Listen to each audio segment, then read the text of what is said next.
Estamos iniciando mais um programa Saúde em Dia. Nosso convidado de hoje é o médico cardiologista Dr. Marcelo Ribeiro do Vale. Marcelo, é um prazer te receber aqui no programa. Inclusive, hoje, o tema nosso vai ser algumas doenças, cardiológicas e seus tratamentos, diagnósticos. Prazer te receber aqui. Um prazer todo meu. Esse programa muito bacana, que tem o objetivo de esclarecer a população. Obrigado. Então vamos dividir um pouquinho aí o que eu sei, E hoje, assim, um dia até especial para mim. Estou até meio abobado porque eu acabei de descobrir que minha esposa está grávida, então... Rapaz, parabéns, olha só, Marcelo, coisa boa. Obrigado. Parabéns mesmo. Inclusive, parece que tem mais novidades aí, teve eleição da Associação dos Médicos, de Poços, e você é o novo presidente, não é isso? Semana muito bacana, teve a eleição da Associação dos Médicos de Poços de Caldas e a gente foi eleito. Espero representar com dedicação, com orgulho e não envergonhar os meus antecessores, o Dr. Paulo Negrão, o Dr. Jean Chevegatti. Eu tenho certeza que não, pelo contrário, Conto com o apoio sucesso deles e quero deixar eles orgulhosos também. Tenho certeza, e pode contar conosco também, não for preciso divulgar, o que você precisar, estamos juntos. Marcelo, vamos falar um pouquinho a respeito de insuficiência cardíaca, o que vem a ser, para explicar para os nossos telespectadores? Bom, primeiro acho que vale a pena a gente entender o que é o coração.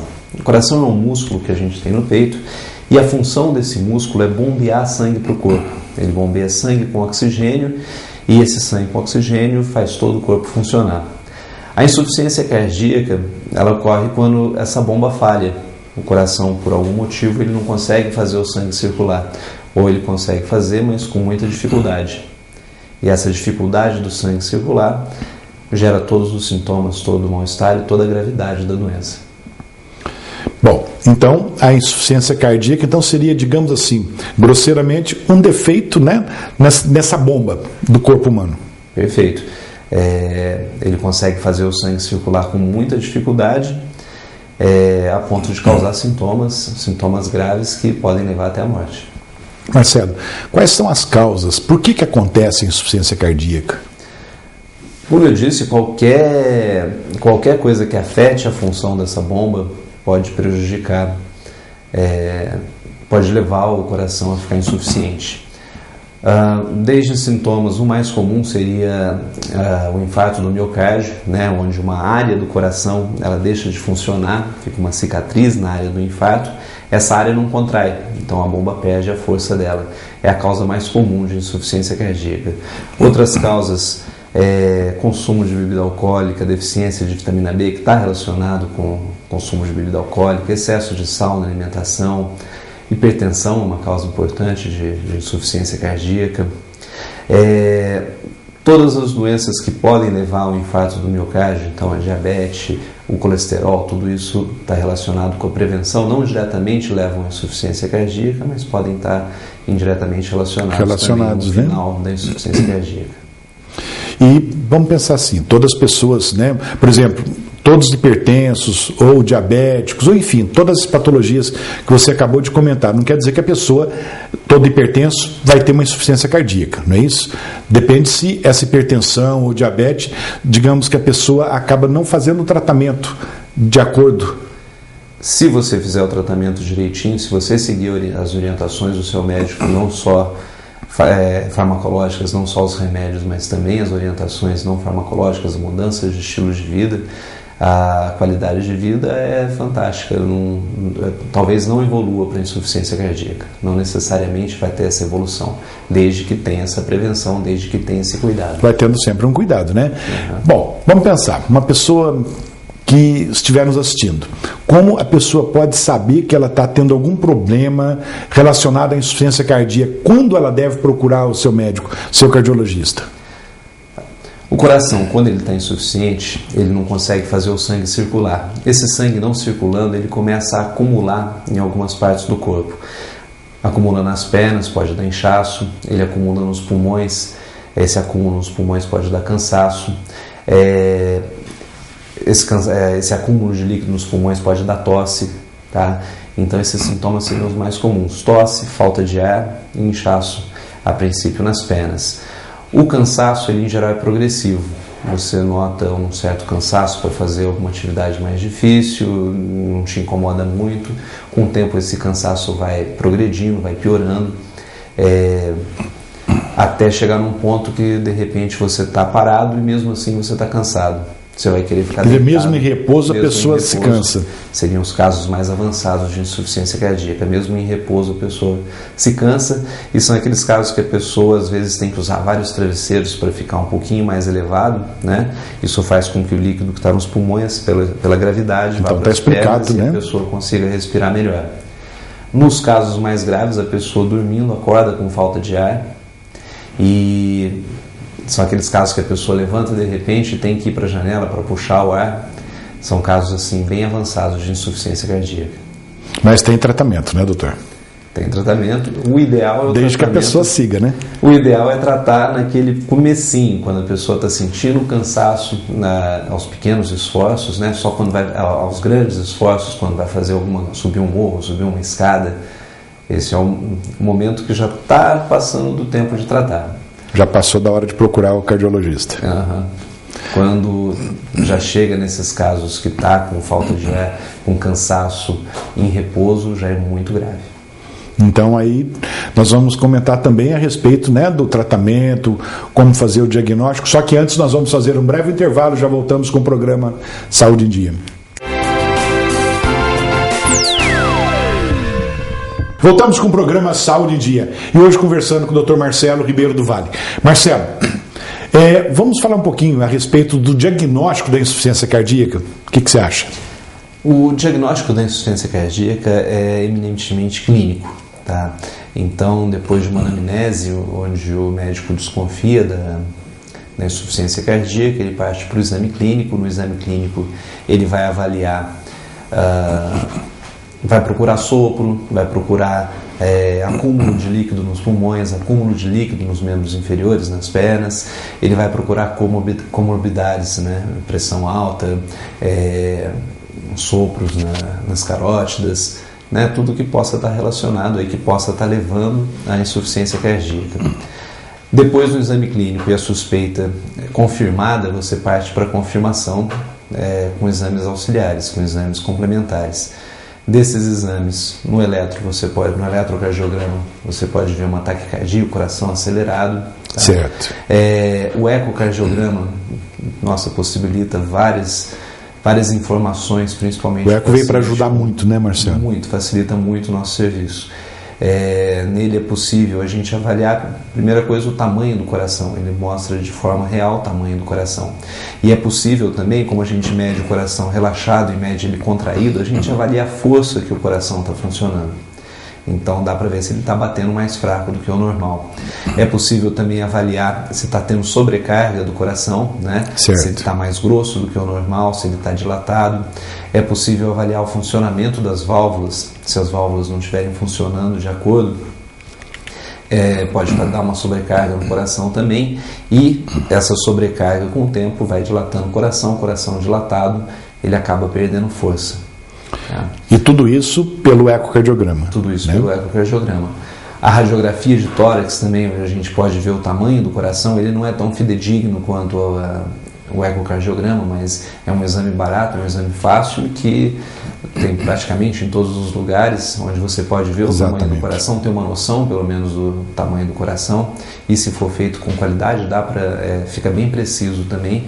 Dá para ver a circulação no pulmão, dá para ver se está tendo acúmulo de líquido também no pulmão. Então é um exame que ajuda bastante, é um exame barato e que também tem e que grande valia, né?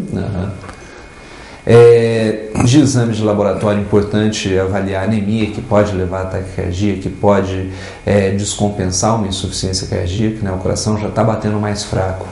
Se ainda tiver com anemia, né, o cansaço acaba piorando, né, agravando. Então a anemia tem que estar muito bem controlada. É uma outra coisa que a gente vai procurar, além de ver se o diabetes está controlado, se o colesterol está controlado. Existe um exame de sangue chamado BNP, que serve justamente para avaliar. Às vezes o paciente está com muito cansaço, você está com dificuldade de avaliar se a falta de ar dele, se o cansaço é por conta do coração ou se de repente é mais por conta de pulmão.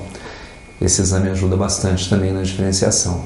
Ainda bem que hoje nós temos, né, várias maneiras, né, de se chegar ao diagnóstico, né, inclusive vários aparelhos, né, que ajudam muito. O diagnóstico é eminentemente clínico, né? Esses exames eles acabam confirmando, né? Para ajudar e, né, qualquer dúvida que a gente tem, a gente pode dispor desses exames, o que ajuda bastante, dá uma segurança muito maior. Marcelo, vamos comentar a respeito dos tipos de tratamento, como pode ser feito para a insuficiência cardíaca? Tá. Bom, eu acredito que todo tratamento, muito importante é a mudança do estilo de vida do paciente.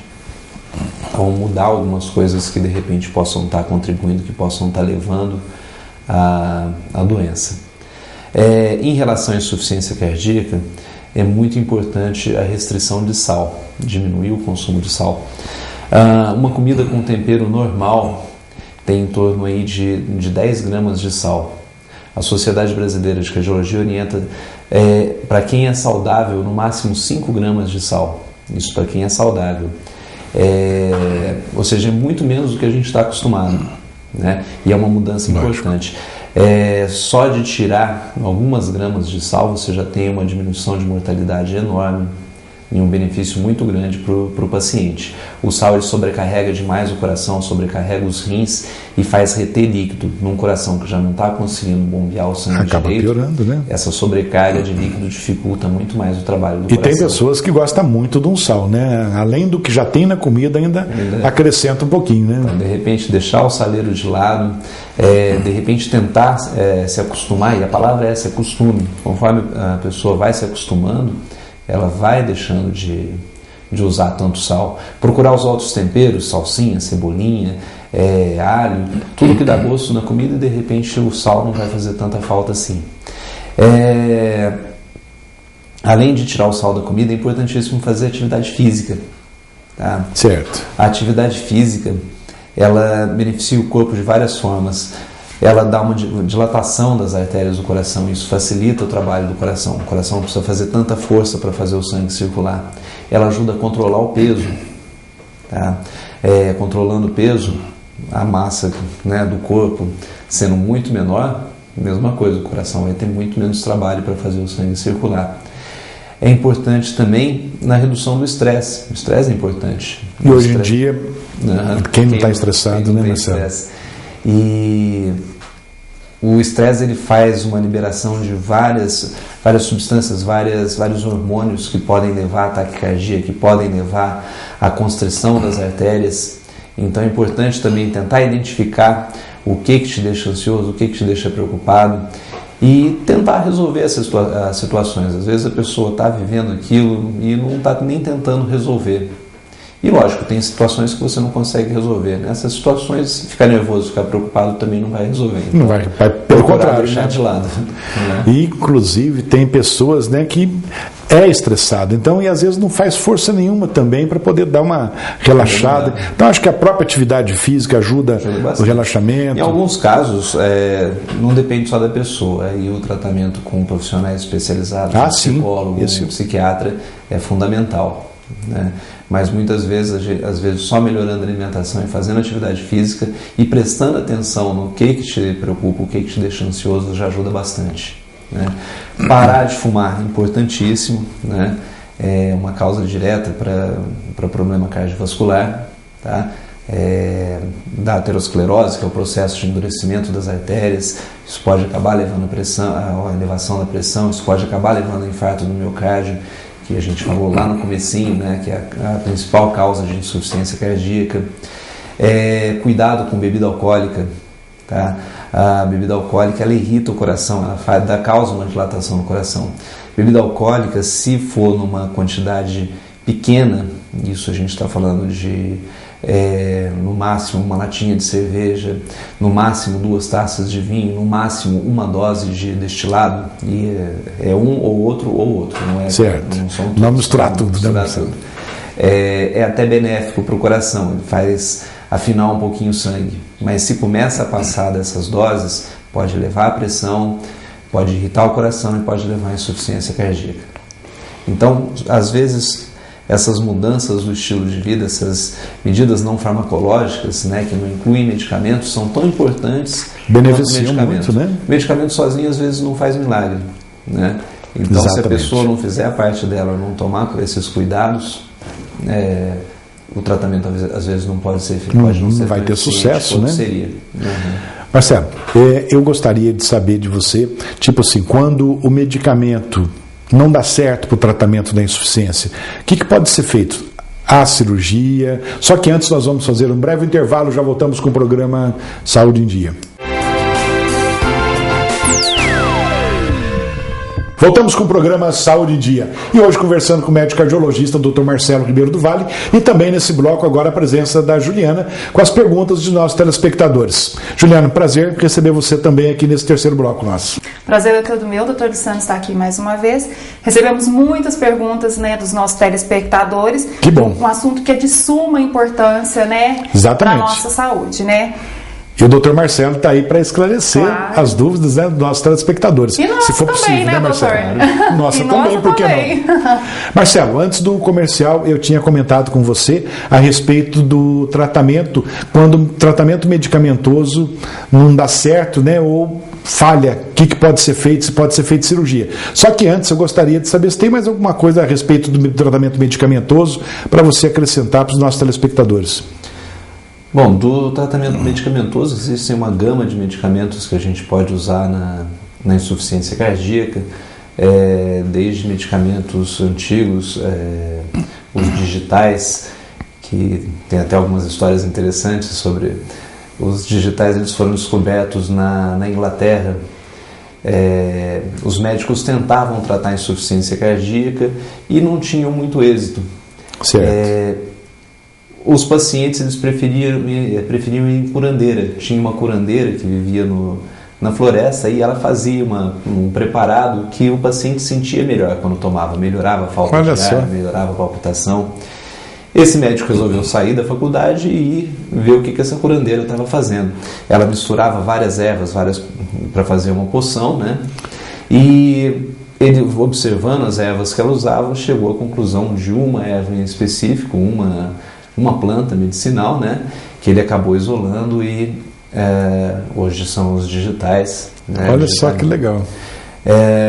Seria o primeiro medicamento. Diuréticos, em geral, a gente pode usar também. Descoberto por um brasileiro, os inibidores de enzima, eu não posso falar o nome do medicamento, mas tem medicamentos que foram desenvolvidos aqui no Brasil, baseados no veneno da cobra, da jararaca. Certo.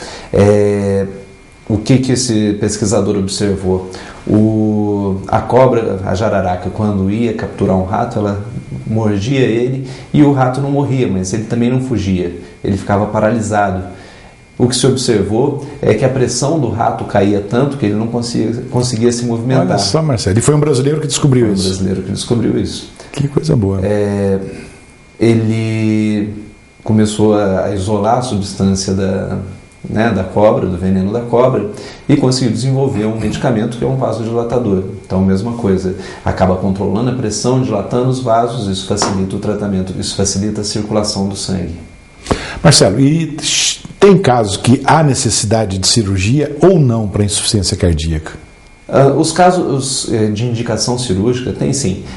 São casos onde tem alguma alteração estrutural no coração que possa estar causando insuficiência cardíaca. Então, no infarto do coração, quando você faz exames se você observa miocárdio viável, ou seja, com chance de recuperação, uma revascularização do miocárdio pode ser eficiente para ajudar a recuperar a função do coração. Em pacientes que têm alterações nas válvulas do coração, o coração ele tem válvulas que ajudam o sangue a circular. Então, quando o coração contrai, essas válvulas se abrem e o sangue passa.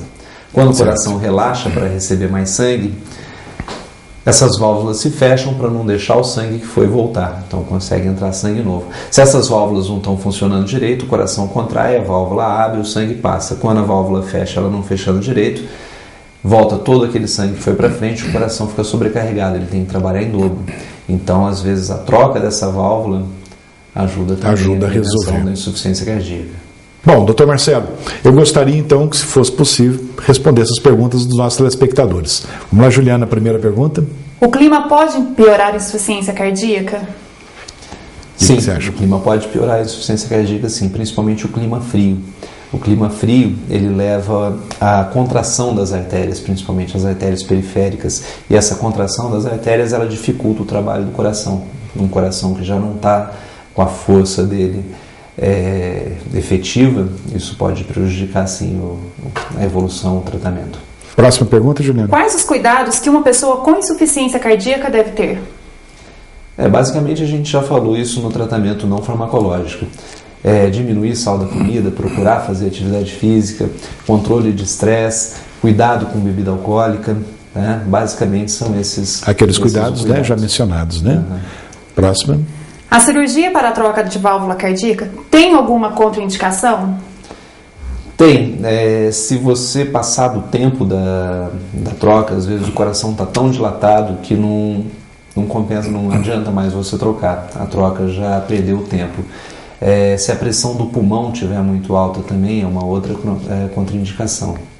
Então, é importante que o paciente procure o médico quanto antes, né, Marcelo? Quanto antes, para ir fazendo acompanhamento. Dá para a gente ir controlando com medicamentos e acompanhando até o tempo certo da cirurgia. Esse tempo não pode passar. Depois que passou, o resultado da cirurgia fica muito aquém do desejado. Próxima pergunta. No ecocardiograma, é possível verificar se uma pessoa poderá ter infarto? Marcelo. O ecocardiograma, ele não é um exame desenhado especificamente para isso. Tem algumas nuances do exame que permitem talvez a sugestão de que tem alguma artéria obstruída, mas não é um exame voltado, né, para isso. Então a gente vê o coração contraindo, a gente vê aquela musculatura. Se a gente vê que uma parte da musculatura não está contraindo direito, dá para a gente inferir, dá para a gente pensar que talvez aquela parte não esteja recebendo oxigênio para funcionar. Então dá para se imaginar que talvez tenha uma obstrução lá, mas não é um exame desenhado para isso. Próxima pergunta, Juliana. O teste de esforço em um atleta é diferente do que em uma pessoa não atleta? O teste é diferente. Um atleta, existem vários protocolos que você pode colocar no teste de esforço. E esse protocolo você vai definir de acordo com o paciente. Eu não posso colocar o mesmo protocolo que eu colocaria para o Luciano para um atleta, né? Coitado do atleta, então, seria prejudicado, né? Não sei. O fato é que um atleta a gente já coloca correndo, a gente quer forçar mesmo o coração, e de repente uma pessoa mais idosa a gente tem que ir bem devagarzinho, seria mais uma caminhada, né? Então são exames um pouquinho diferentes, sim. Próxima pergunta, Juliana. Quais as recomendações para um paciente com insuficiência cardíaca? São basicamente as mesmas recomendações que a gente já passou anteriormente, né? Tomar cuidado com sal, tomar cuidado, fazer atividade física, cuidado com bebida alcoólica, cuidado com estresse, colesterol tem que estar bem controlado, mas basicamente tudo que a gente falou aí durante o programa, acho que ficou bem sedimentado. Opa, ficou muito bem, sim. Próxima pergunta, Juliana. O Holter é um aparelho que serve para fazer o diagnóstico de qual doença? O Holter, ele é um aparelho, ele em geral fica na cintura da pessoa e ele vai monitorar os batimentos do paciente durante 24 horas. É um eletro que você vai fazer durante 24 horas. Existem hoje aparelhos que ficam até mais tempo, mas o básico são 24 horas. Então nele você vai ver principalmente arritmias, se o paciente está fazendo algum tipo de arritmia ou não, né? E aí, determinando o tipo de arritmia, a gente consegue ver qual que é o melhor tratamento. Próxima pergunta, Juliana. Doutor Luciano, hoje eu fico por aqui. E você que está nos assistindo, mande suas dúvidas, suas perguntas pelo e-mail drluciano@programasaudeendia.com.br. Temos o prazer em respondê-las, né, e tirar as dúvidas dos nossos telespectadores. Se Deus quiser. Marcelo, quero agradecer muito, né, tua presença. Eu tenho certeza que todo mundo aproveitou e gostou muito, né, da entrevista sua. Mas antes de encerrarmos, eu gostaria que você deixasse, se possível, uma mensagem para os nossos telespectadores. Bom, adorei ter vindo, foi muito bacana. Espero ter ajudado, espero ter falado de modo claro, de modo que todo mundo pudesse entender. Mas se ficou qualquer dúvida, as perguntas que forem enviadas para o programa, eu vou ter todo o prazer de responder. Prometo que não vai faltar nenhuma resposta. Que bom. Obrigado. Marcelo, mais uma vez, muito obrigado pela presença. Juliana, muito obrigado pela presença. Chegamos então ao final de mais um programa Saúde em Dia. Fiquem com Deus e até a próxima semana.